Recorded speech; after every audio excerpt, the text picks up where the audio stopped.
भारत एक अद्भुत देश है। अमूल्य सांस्कृतिक संपदा की झलक पूरे भारत में देखी जा सकती है और ये हमें मिली है विरासत में। हर राज्य की अपनी हस्तकलाएं हैं जो वहां के गांव, कस्बों, शहरों में फल फूल रही हैं और देखा जाए तो यही हमारी संस्कृति का अलंकार भी है। कई बार मन में जिज्ञासा होती है यह जानने की कि ये कलाकृतियां, ये हस्तशिल्प हम तक पहुंचने का सफर कैसे पूरा करती हैं। बनाने वाले के हाथों में कौन सा जादू होता है? तो अलबेले हाथों के हुनर के सफर का हमारा अगला पड़ाव है फिरोजाबाद। फिरोजाबाद उत्तर मध्य भारत के पश्चिमी उत्तर प्रदेश में स्थित है। ये दिल्ली से 240 किलोमीटर और आगरा से 40 किलोमीटर की दूरी पर है। इसकी दक्षिण की सीमा में यमुना नदी बहती है। यहाँ आधी आबादी चूड़ी उत्पादन कार्य से जुड़ी है। इसे चूड़ियों का शहर और सुहाग नगरी भी कहते हैं।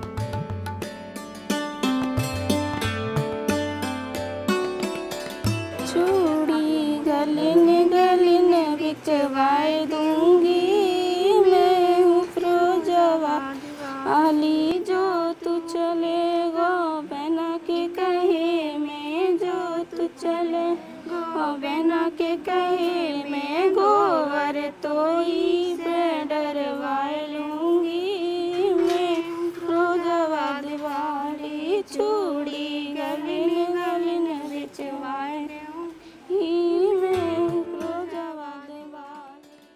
सुहाग नगरी, वो इसका नाम जो है वो इसी वजह से रखा गया कि यहाँ सुहाग का प्रतीक जो चूड़ी है वो यहाँ बनती है, इसलिए इसको सुहाग नगरी बोलते हैं। इससे हजारों क्या पूरा शहरी इससे लगा हुआ है और इसमें जो भी फिरोजाबाद का बंदा है वो कहीं ना कहीं इस काम से जुड़ा हुआ है। चाहे वो इसका रॉ मटेरियल बेच रहा है, चाहे वो इसकी गैस की सप्लाई दे रहा है, या कोई बंदा डब्बा दे रहा है, या कोई बंदा इसका ये बांधने का है जो मटेरियल वो दे रहा है। फिरोजाबाद का प्राचीन नाम चंदवार नगर था। फिरोजाबाद नाम अकबर के शासनकाल में दिया गया था। कहते हैं उस समय यहाँ लुटेरों का आतंक होने के कारण अकबर ने फिरोज नामक एक शख्स को अपनी सेना के साथ यहाँ भेजा और उन्हीं के नाम से फिरोजाबाद ने अपना नया नाम पाया। फिरोज शाह का मकबरा और कटरा पठानन के खंडहर आज भी इस बात के गवाह हैं। प्राचीन काल में हमलावर कांच की बहुत सी चीजें भारत लाए। इन कांच की चीजों में से जो बेकार होती थी उन्हें इकट्ठा करके स्थानीय भट्टी में, जिसे भैंसा भट्टी कहते थे, पिघलाया जाता था। फिरोजाबाद में ये कांच के काम की शुरुआत थी। फिरोजाबाद की बेसिकली ग्लास इंडस्ट्री जो है वो 1908 में यहाँ ग्लास क्रिस्टल बनना शुरू हुआ। उस क्रिस्टल के बाद छोटी छोटी भट्टियाँ, उनमें उस कांच को पिघलाकर बीट्स और बैंगल्स वो बिना जोड़ की बनती थी उस समय। आजकल पुरदल नगर बन रही है, वो छाल करके बोलते थे उसको, भट्टी उस पर बनती थी। यहाँ के एक स्थानीय निवासी रुस्तम उस्ताद थे। उन्होंने एक प्रकार के रोलर का आविष्कार किया अपनी बुद्धि और विवेक से, जिससे वो क्रिस्टल्स को मेल्ट करके और वो रोलर पर उसको रिंग्स के रूप में रोटेट करके बनाने लगे, जिसको बेलन प्रथा कहते हैं। और उससे उस कारखाने में, फिर चूड़ी के कारखानों में वो बेलन बनने लगे।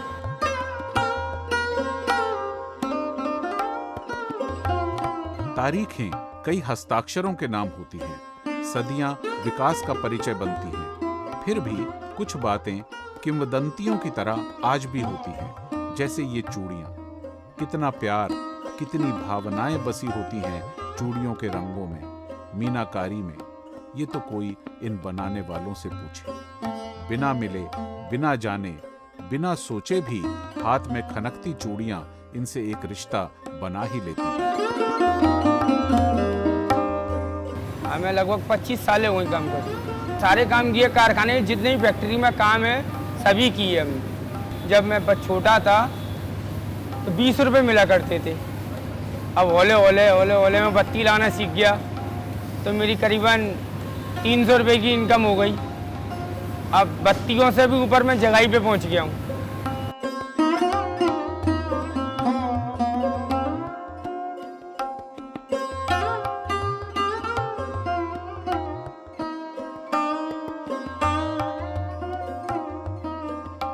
मैं चूड़ी कटाई का काम करता हूँ, 38 साल हो गए लगभग। अभी मेरी उम्र है लगभग 55 की। पहले मैंने जो पुराई का काम होता है वो किया, गिनाई की और गोदाम में चिकलाई की, छटाई की, उसके बाद एंड कटाई का होता है। मैं जानता ही नहीं और कुछ। और कोई काम दूसरा करो तो उसके लिए पैसा होना चाहिए, वो नहीं है। इतिहास तो करीब 100 साल पुराना है। हमारी पैदाश, हमारे परदादे, बाबा परदादे इसमें यहीं पैदा हुए और यहीं से चले गए। अब हमारी जो चौथी पीढ़ी है, आगे की पीढ़ी जो हमारी है वो इस काम को नहीं कर रहे हैं बच्चे, उस काम से वो अलग हट गए। क्योंकि इस काम में मजदूरी के अलावा और कुछ नहीं है और मेहनत के अलावा और कुछ नहीं है। सिर्फ मेहनत ही मेहनत है और कुछ नहीं है, सिर्फ खाना खा सकते हैं। बदलते समय के साथ फिरोजाबाद भी अपने कांच के उत्पादन में नए युग में प्रवेश कर चुका है। समय निरंतर बदलता रहता है, साथ ही परंपराएं और शिल्प का ताना बाना भी उसके अनुसार बदल जाते हैं।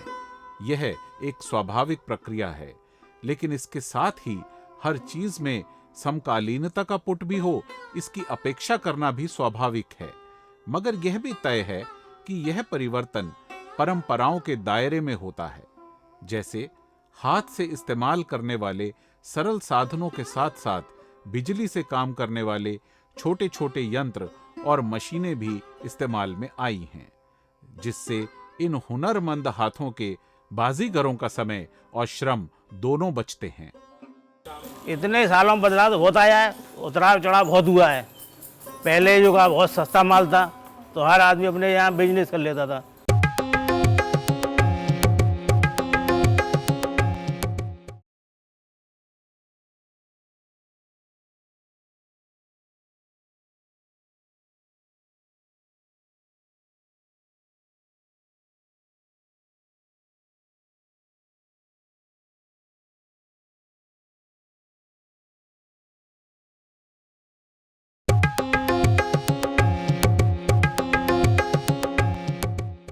लगभग 20 वर्ष 15-16 वर्ष पहले जो यहाँ पर कोयला जलाया जाता था, जिससे कारखानों को में कांच को गर्म करने का, कांच को बनाने का काम होता था, उसके स्थान पर नेचुरल गैस को प्रदान किया गया सरकार के द्वारा। क्योंकि ये कहा गया कि कोयले से जो अपना विश्व धरोहर ताजमहल है उसको नुकसान पहुंच रहा है।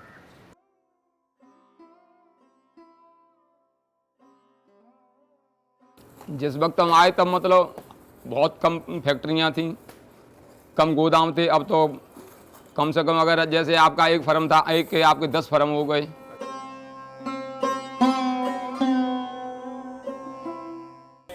इतने सालों में बदलाव तो होता आया है, उतराव चढ़ाव बहुत हुआ है। पहले जो का बहुत सस्ता माल था तो हर आदमी अपने यहाँ बिजनेस कर लेता था और आज उसकी महंगाई इतनी है कि जब आज से 40 साल पहले ये 4 रुपये का एक गुच्छा आता था प्लेन का, आज वो 120 रुपये का आता है, 120 रुपये 30 रुपये का आता है। तो कितनी महंगाई हो गई। तो छोटे मोटे आदमी का काम रहा नहीं, इसमें सब पैसे वाला काम हो गया। जो पैसा है ही नहीं किसी के पास इतना। 24 चूड़ियाँ 30 चूड़ियाँ हाथों में पहनी जाती थी, अब 4 चूड़ियों का काम हो रहा है। जो महंगाई है, पैसा नहीं है, कहाँ से लाएगा आदमी। और हमारे पास भी पैसा नहीं है तो हमको भी उसी हिसाब से चलना पड़ता है। सबसे पहले घुंडी उठती है, फिर बॉल उठता है, फिर बत्ती वाला बत्ती लगाता है, फिर गुल्ली वाला गुल्ली लाता है, फिर लौम बनाता है, फिर लौम वाला फिर पैल वालों को देता है, पैल वाला फिर सिकैये को देता है, सिकैया फिर तार वाले को देता है, फिर मुठिया मुट्ठा मिलाता है। देन आपका पूरा मुट्ठा आता है, फिर ये कटाई होती है, फिर ये तोड़ा बन जाता है। फिर इसके बाद फिर जुड़ैया उठा के ले जाता है, जुड़ैया जिसके जोड़ देता है, जोड़ देता है जुड़ैया इसके। फिर जो गोदाम का प्रोसेस होता है, जो भी बनाए, हिल बनाए, जरी बनाए, और भी बहुत सारी डिज़ाइन होती है वो बनाता है इस पर चूड़ी पे, तो फिनिशिंग देता है जो जैसी फिनिशिंग देना चाहे। भट्टियों से तपते, काम में तल्लीन कारीगरों से भरे इन कारखानों से शुरू होता है इन चूड़ियों का सफर।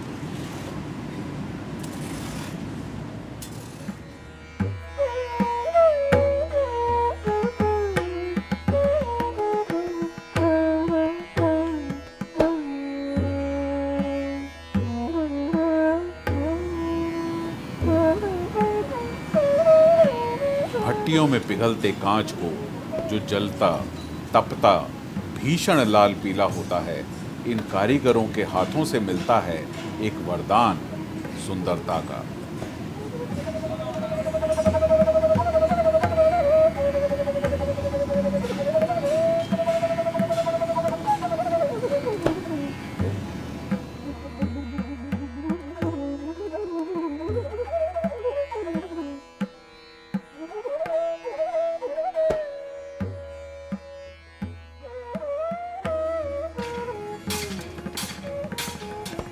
इस लचीले कांच को रोलर से पिरोया जाता है कुछ अनूठे अटूट धागों में।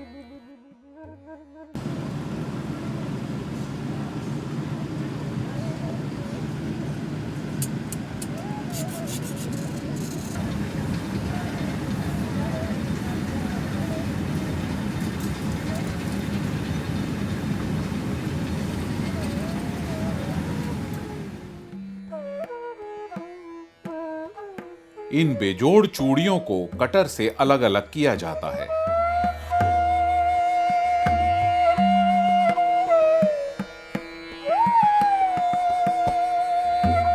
रस्सी में बंधे ठेलियों पे लदे पर मंसूबे से स्वतंत्र होता है एक एक तोड़ा चूड़ियों का जत्था। अपने अपने घरों में ये बाजीगर जड़ते हैं एक एक चूड़ी को एक ऐसे चक्र में जिसकी सुंदरता की कोई सीमा नहीं होती।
पुरुष महिलाएं सभी बारीकी से सजाते हैं हर एक कलाकृति को।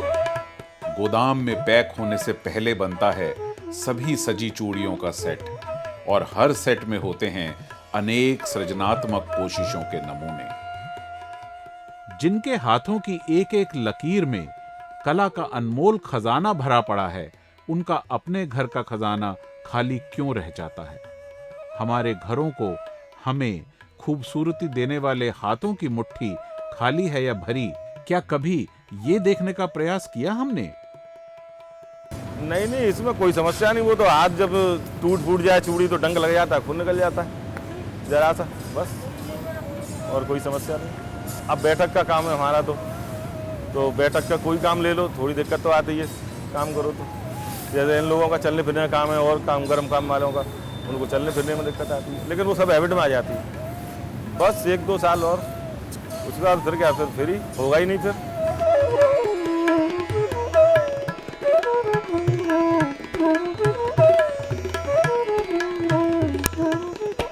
नहीं, मेहनत कुछ नहीं है।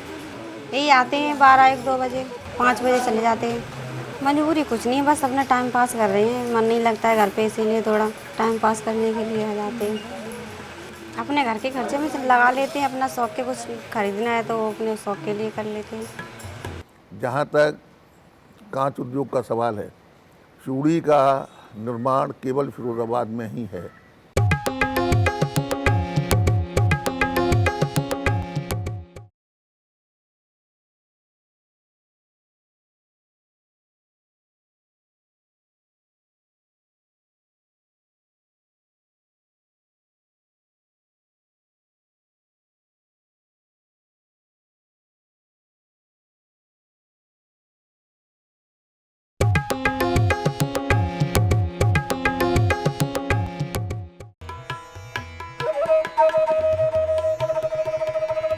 गर्म भट्टियां, केमिकल्स, काम करने की दशा क्या प्रभाव डालते हैं मानव शरीर पर?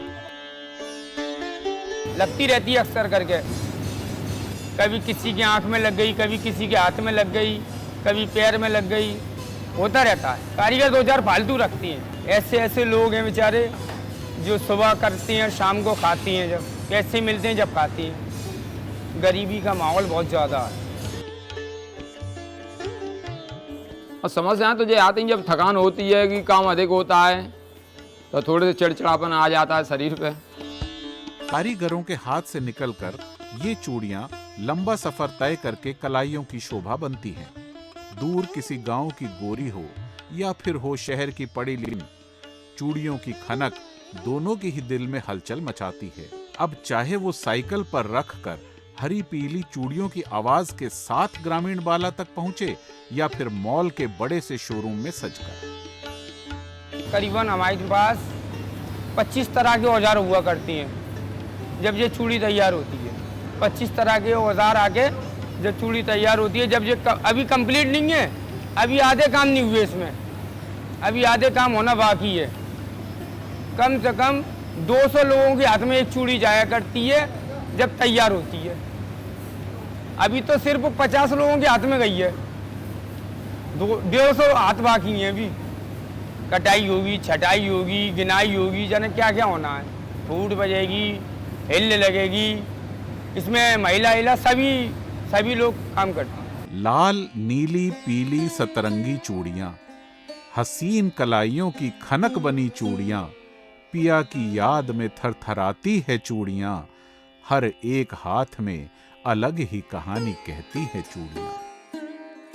सबसे बड़ी दिक्कत क्या है कि अब आज के टाइम में कांच की चूड़ियाँ बहुत इम्पोर्टेंट चीज़ नहीं रह गई है कि इसके बिना आदमी को चलेगा नहीं। इसके सब्स्टिट्यूट इंडिया में बहुत हो गए हैं, जैसे लाख का आ गया है, मेटल का आ गया है, प्लास्टिक का आ गया है, और भी कई तरह की चीज़ें आ गई हैं। और हमारा जो ग्लास का चूड़ी बैंगल बनती है उसकी रॉ मटेरियल दिन पर दिन तेज़ होते जा रहे हैं, उससे काफ़ी प्रॉब्लम हम लोगों को आ रही हैं। तो दूसरी चीज़ें आगे बढ़ती जा रही हैं बनस्पत कांच की। जहाँ तक कांच उद्योग का सवाल है, चूड़ी का निर्माण केवल फिरोजाबाद में ही है, जबकि ग्लास वेयर्स, कांच के अन्य सामान ये हिंदुस्तान के दूसरे शहरों में भी बनते थे और बनते भी हैं। लेकिन जो लोकलाइजेशन हुआ है वो केवल फिरोज़ाबाद और उसके आसपास ही है। और ये पूरा सेंटर हिंदुस्तान का सबसे बड़ा सेंटर है कांच उत्पादन के रूप में। चूड़ी उत्पादन के रूप में केवल एकमात्र, और कांच उत्पादन के रूप में भी बहुत बड़ा सेंटर फिरोज़ाबाद है।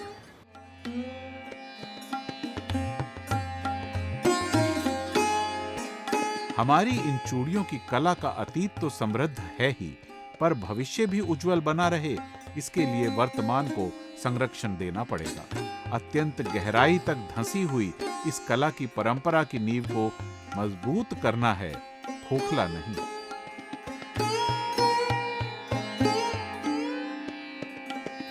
स्कीम आती नहीं पता पड़ पाती है। हम लोगों को इतना टाइम नहीं है, या मजदूरी करेंगे या स्कीम वालों को पता लगाएंगे। अखबार वगैरह में कभी कभी आती है तो देखने जाते हैं। अभी प्रधानमंत्री योजना की तरह मतलब बेरोजगारों के लिए मतलब पैसा आया है। अब तो हमारे पास आखिरी स्टेज है, 2 साल 4 साल जब तक जिंदगी है तब तक। कोई भी नहीं चाहेगा फिरोजाबाद का आदमी जो हम अपने बच्चे को कारखाना का काम सिखाएं, लेकिन मजबूरी सिखाती है। यही दुआ करेंगे कि हमारे हक में दुआ करें। हम ऐसी मुसीबत में हमारे मजदूर भाई लगे रहते हैं, उनके लिए ऐसी गर्मी में दुआ करें, बस सुकून से अपने टाइम कटे आए।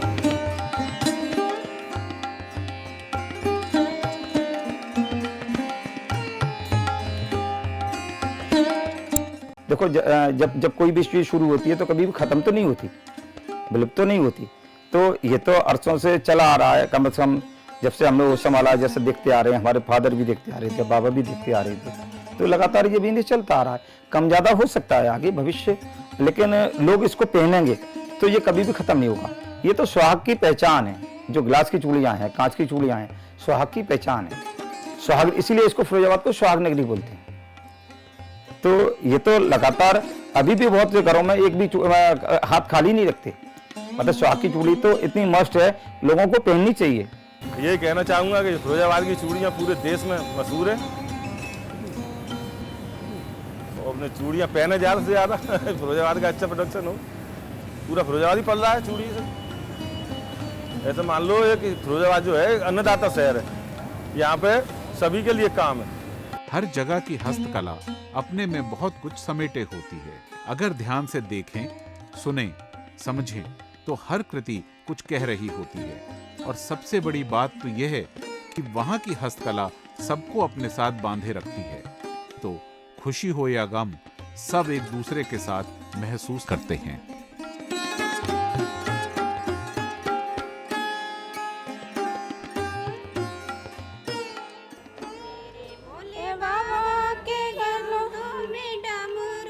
मेरे भोले बाबा के हाथों में डमरू, डमरू को देख के मदारी मत समझो, डमरू को देख के मदारी मत समझो। ओ मेरे भोले बाबा को अनाड़ी मत समझो, मेरे भोले बाबा को अनाड़ी मत समझो।